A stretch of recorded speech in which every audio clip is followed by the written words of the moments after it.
Hello BookTube. Today's Wednesday video is going to be slightly different than as advertised.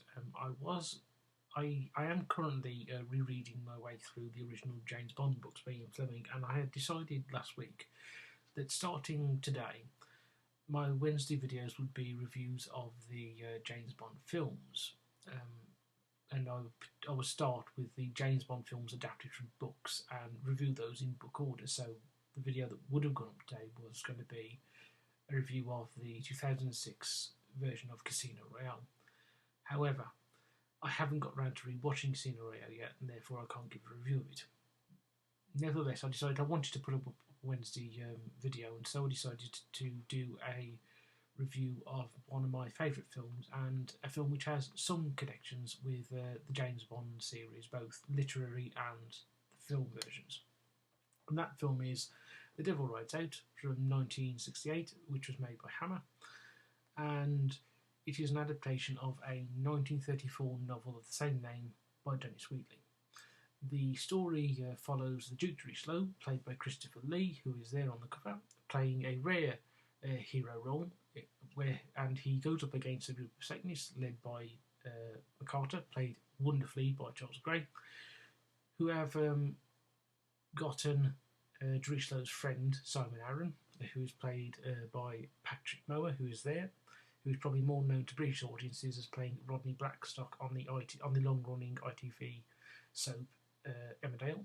And Simon Arron has come under MacArthur's evil influence, and so the Duke de Richelieu has to saves Simon Arron and keeps MacArthur from trying to get him back. And in this, he is joined by the Eatons, Richard, who is played by Paul Eddington, probably more famous to people as either Jerry in The Good Life or Jim Hacker in Westminster, and his wife Marie Lou, played by Sarah Greene, who I've got to say I don't know much about her outside this role. And as well, they're also joined by their friend and Richelieu's friend, the son of an American banker, Rex Van Ryn, played by Leon Green. Overall, this film is, as I say, it's my favourite film, and I personally think this is the best film Hammer ever made. I personally think this is, though they are great, better than both Dracula and The Curse of Frankenstein. The film is set in the interwar period, and though I don't think the budget for this film was very big, they get the luxury of the era, sort of expense and the sort of pleasure of the era, and all the sort of set design is really good. They got the cars of period. You get a sense that you are in the late 1920s, early 1930s. And as I say, the film's budget I don't think was particularly big, but with what they had, they did really well. The script was written by Richard Matheson, who's probably more famous for obviously writing I Am Legend, and his script is really good. Matheson was able to get, whilst the plot of the film doesn't map sort of one-on-one to the plot of the book, but what Matheson does do is he gets the spirit of Wheatley on screen. I always advise people who ask me about Dennis Wheatley, because I'm a great fan of his books, what I should start reading, and I always tell them, watch this, because if you enjoy this film, you'll enjoy Dennis Wheatley's books. The cast in it are great. As I say, Christopher Lee is playing a rare hero role in the role of Duke de Richelieu, and he really does get across as being a hero, a sort of knowledgeable, authoritative, sort of patrician figure who is the representative of good against evil. And in contrast to him, playing the role magnificently of MacArthur is Charles Gray, who is sort of polished evil at his finest. He's clearly enjoying the role, and it comes across so well in the film. I think it's one of Charles Gray's best roles. The other characters of the cast are really good. Patrick Mower gets across a sort of somewhat innocent. I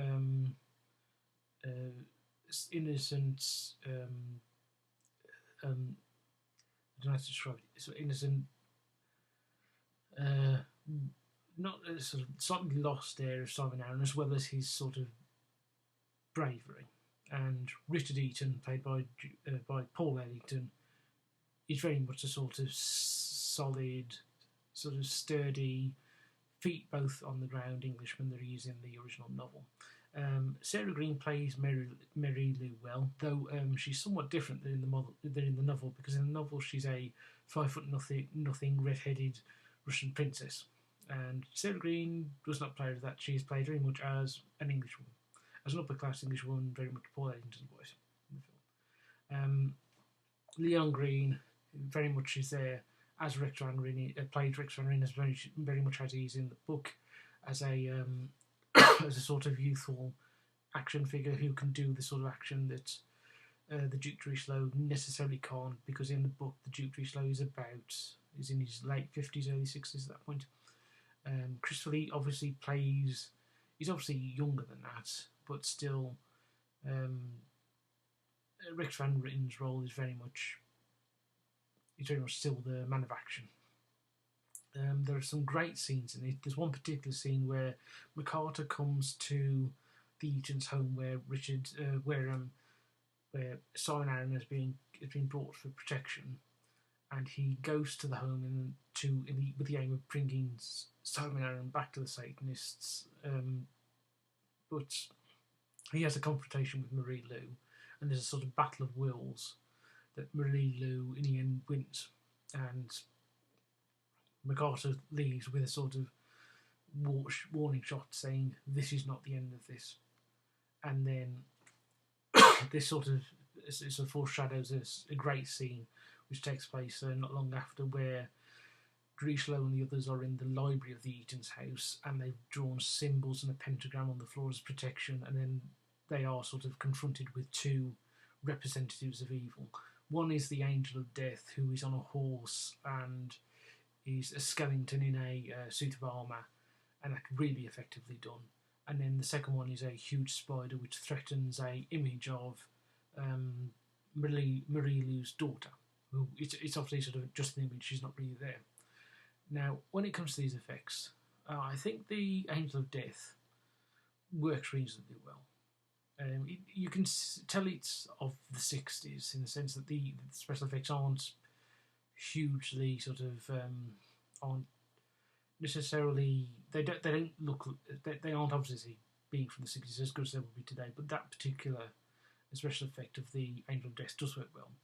Not so much with the spider, which even in this version, which has been digitally cleaned up, you can still see that it is just an image, a blown up image of a spider, sort of superimposed on the scene itself, which it doesn't ruin the film by any stretch of imagination, but you can see it's not a very well done special effect. There's another great scene in here where you have a Sabbat, a sort of satanic black mass, with MacArthur overseeing it, and you get the appearance of Baphomet, the devil, there, and it's really well done. There's particularly the scene where the scene sort of is broken up when Rex Van Ryn and the Duke de Richelieu drive into the Black Mass with a car with the lights shed on, and they throw and Christopher Lee's character, the Duke de Richelieu, throws a cross. I think it is him. He throws a cross at Baphomet, which makes him disappear, and that's really well done. That whole sort of orgiastic Black Mass scene is really enjoyable and really effective.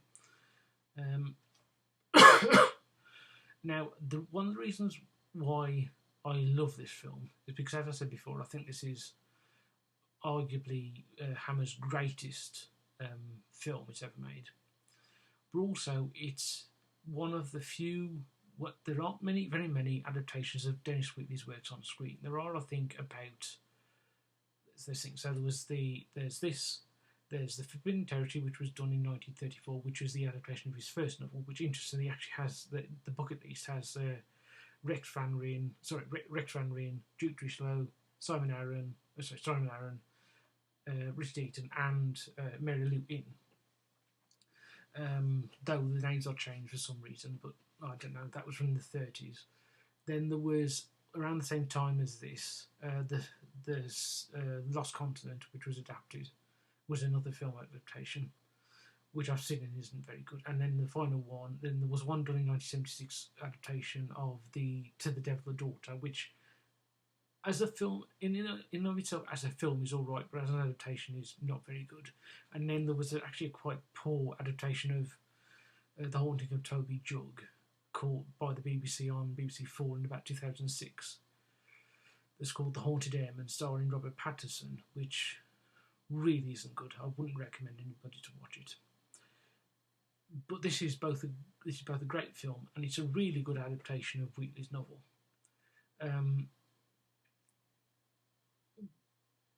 When I've spoken to people who've spoken to me about Wheatley and what they ask me what they should read, because I'm a big fan of his, I always tell them to watch this film first, because this film, whilst it isn't necessarily plot faithful to the original novel, it gets the spirit of the novel, and it very much gets Wheatley's sort of spirit of Wheatley's sort of novels altogether on screen. This is pure Wheatley as we're ever likely to see it on screen. And so and I always say to people, if you like the film, you will like the book, and you'll like Wheatley's other books as well.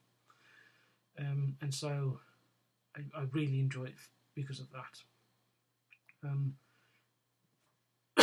Pardon me. Now, since I mentioned James Bond at the start, I'll just mention some of the connections to James Bond, just so I can sort of, as a way of apology for not putting up Casino Royale, the review of Casino Royale. Obviously, the main connection is Charles Gray, who appeared as a sort of smaller role at the beginning of You Only Live Twice, and of course later in Diamonds Are Forever as Ernst Stavro Blofeld, Bond's main nemesis in that film. And the other connection is, of course, to Christopher Lee, who of course plays Scaramanga in The Man with the Golden Gun. However, there's another connection through Lee, because he was a step cousin of Ian Fleming, who wrote the original novels, and Fleming had the idea of him. I think Lee actually went up for the part of Bond early on in the 60s, but for some reason they decided he didn't look right, even though Christopher Lee could have played James Bond really well. For some reason, I don't know what it is, they said he didn't look right, which to me I don't understand.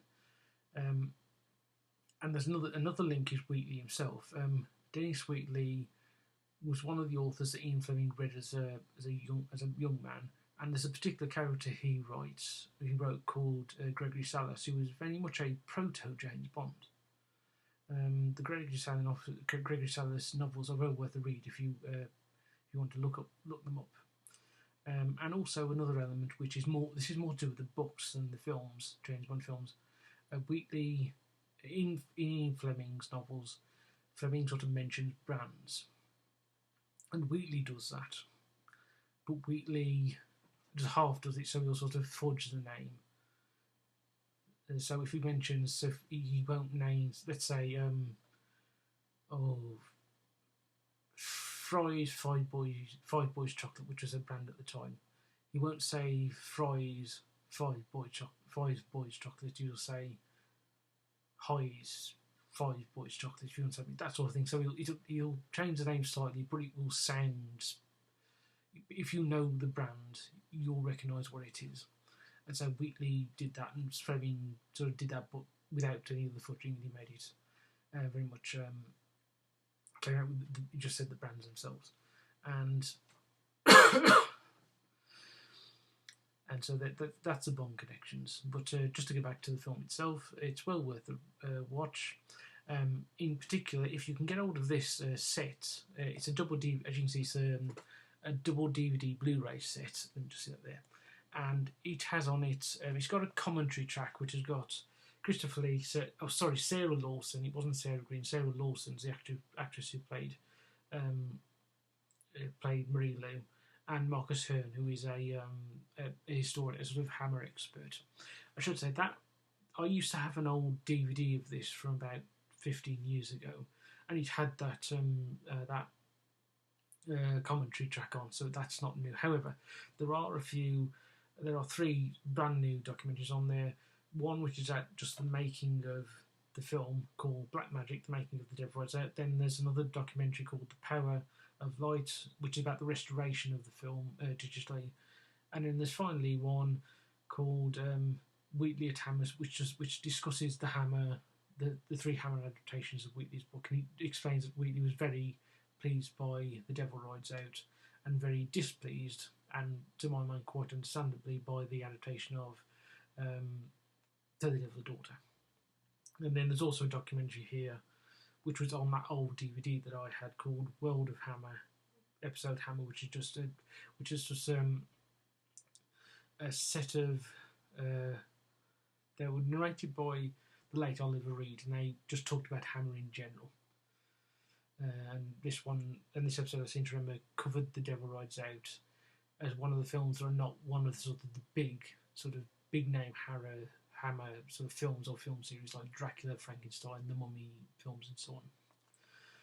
Or Quatermass, which was very much an early one, which is a science fiction adaptations of BBC serials.